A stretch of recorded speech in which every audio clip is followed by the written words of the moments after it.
I love division and infighting on the left. Welcome to John Mike Keene. These are the good times as we celebrate betrayals, backstabbers, gossip, tearing each other down. On the left. The blame game for Kamala Harris's defeat is well underway within the Democratic Party. Yes, you heard that right. The blame game. I also like the idea of just looking back and blaming each other instead of doing something about the future.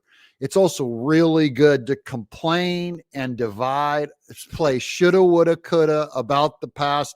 That's also really fun to watch because it will help nothing. As many begin to point fingers at President Joe Biden. Leave my president alone. Poor Joe, good old Joe. How dare these ladies go after him and cover up for Kamala just being terrible by going after Joe? How can this whole thing be Joe Biden's fault? He's the only innocent guy in this whole thing. He's the one guy. He goes, look, I'll get out. Fine, I'm out. Now they're like, oh, you did it. You got out wrong. Now it's still your fault.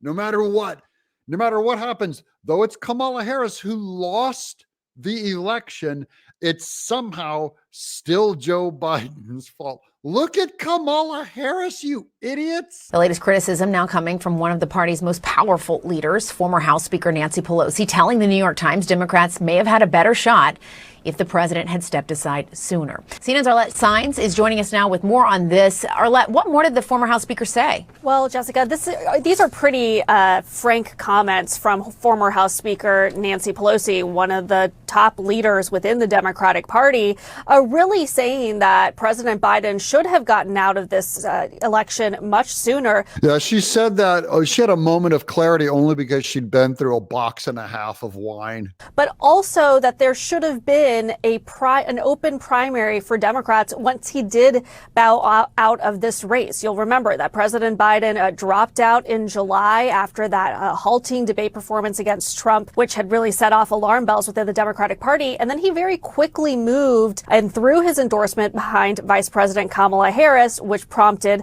the party to coalesce around her. He did his job. He got out, and then, of course, he's going to go and support her. And by the way, that was the idea of the party. We did videos on this because she would instantly inherit all of his war chest and all of the votes. She inherited them from him. But Pelosi, in this interview with the New York Times, said, quote, had the president gotten out sooner, there may have been other candidates in the race. The anticipation was that if the president were to step aside, that there would be an open primary. And as I say, Kamala may have, I think she would have done well in that and been stronger going forward.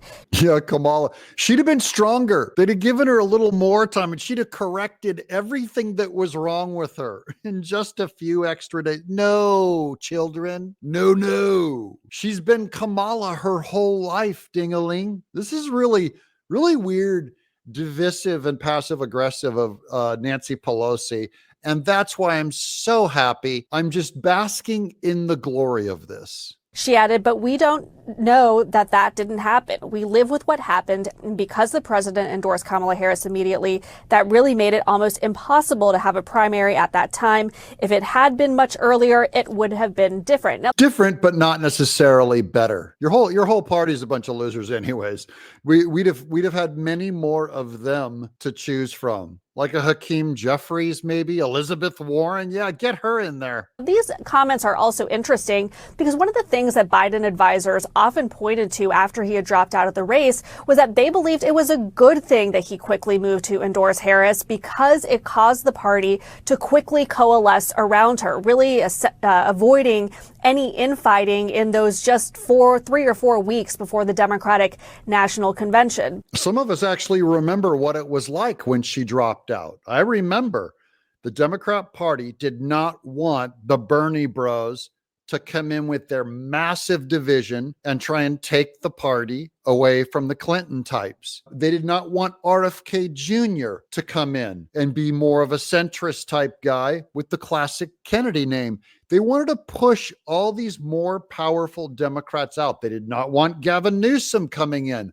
They wanted Kamala Harris to stick her head directly under the Obama puppeteer. But the relationship between Biden and Pelosi has been a very interesting one. While she was not publicly calling for him to drop out after that debate performance, she did leave the door open and in many ways gave Democrats permission to openly question whether he should remain in the race. No, some people believe that she made it very clear to Jill Biden and the family that they were going to go after his sanity if he did not drop out. So it remains unclear whether the two have spoken since this whole situation happened over the summer. If it's unclear if they've spoken, that's a no. No, they have not spoken. Or everyone would know that they've unified and they're celebrating that they're talking again. So no, they haven't spoken, and they never will. And once again, we celebrate division among satanic Marxists. It's great that they're fighting. Better that they fight each other than they point themselves at us and our people. Yay! Get each other, guys. Keep going. I'm John Mike Keene.